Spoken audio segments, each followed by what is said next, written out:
Hey guys, Sierra here, and today I wanted to show you how to propagate Monstera albo borzigiana. This is a variegated Monstera plant, super beautiful and very popular. We're going to be propagating it in perlite. I think that this is one of the faster ways to propagate, and you could avoid things like root rot that you might get from propagating in water. So I'm going to show you some of the materials that you need and we'll go through it step by step. Okay, great. Let's get started.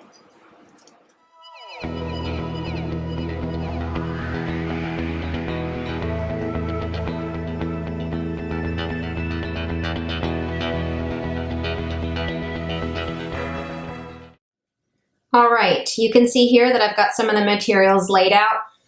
I've got some perlite here. This is wet.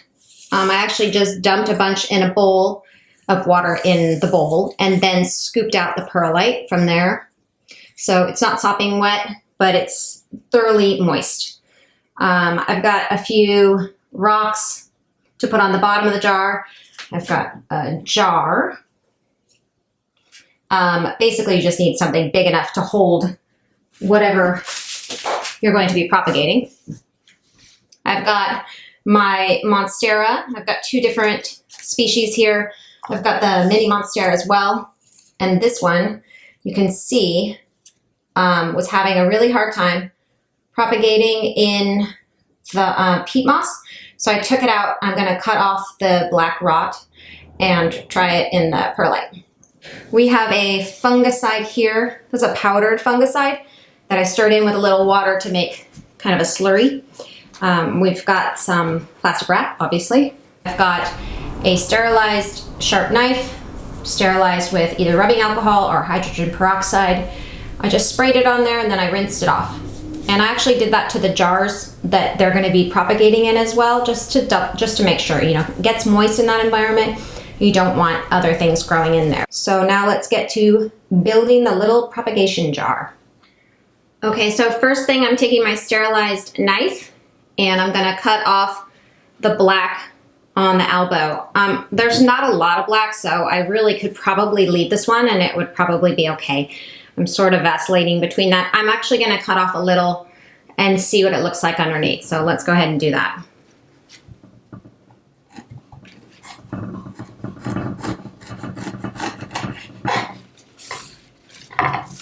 Great, so that looks pretty good. There's a tiny little black spot right there, but I think once the fungicide goes on it, it's gonna be fine. So the Monstera looks good, the elbow, and we're gonna do the mini Monstera now. I'm gonna flip this cutting board over. I'm gonna sterilize this knife real quick. Okay, so knife has been sterilized, mini Monstera's on the cutting block, and we're gonna cut off a little bit of this dark end, see what it looks like underneath.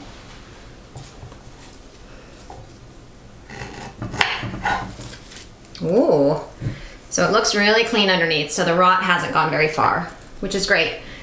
That's what the cut end looked like, and the other side looked like that.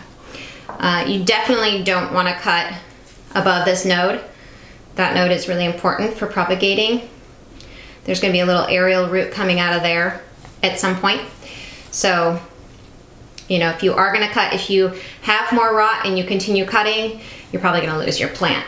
Now I'm going to take a little bit of the fungicide and dip it on the ends of the roots. And now I'm going to do the same thing to the elbow. And I just used a very small amount of the fungicide and mixed it with a good amount of water.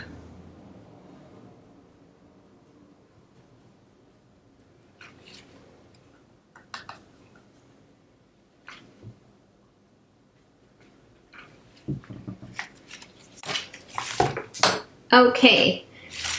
So now we're going to, both of the Monsteras are prepped. They're pretty much ready to go. I'm going to work on the jar now. So for the jar, the container, We're going to use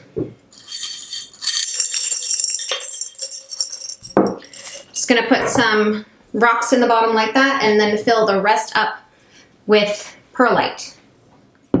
All right, so we've got our perlite jar and there's some rocks on the bottom. I'm going to be placing the cutting inside. I'll make a little hole for it. You don't want to get too much of the leaf stem in there because it will rot. So that's pretty important.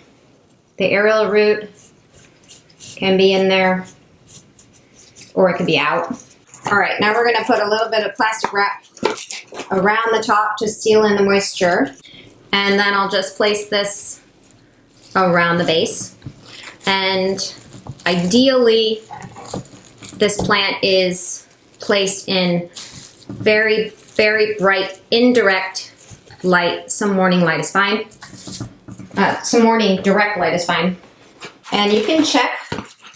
There should be a little bit of condensation in there, but not too much.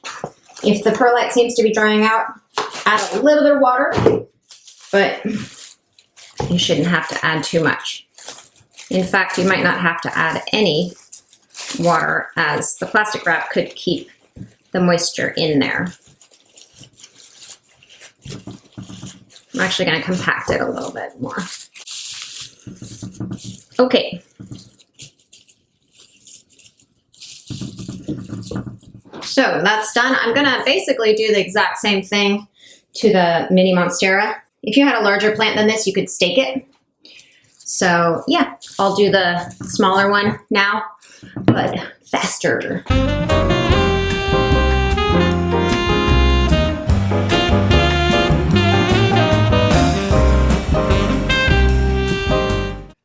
So I decided to add a humidity dome over the plants so I could increase the humidity. I'll show you.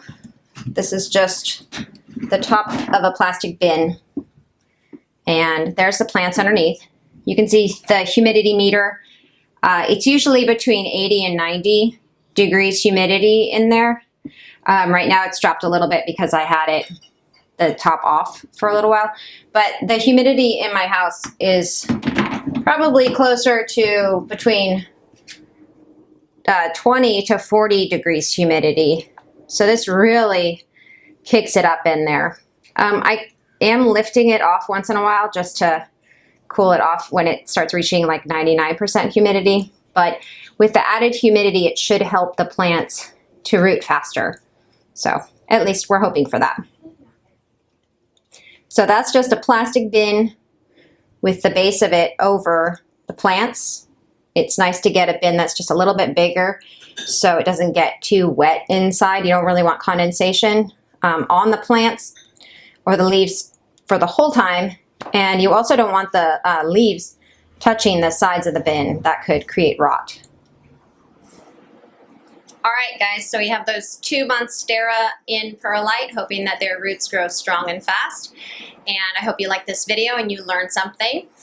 If you have some cuttings that have done really well and have a system for it, I'd love to hear from you, especially if it's a Monstera. And please remember to subscribe and like this video. All right, take care. Bye.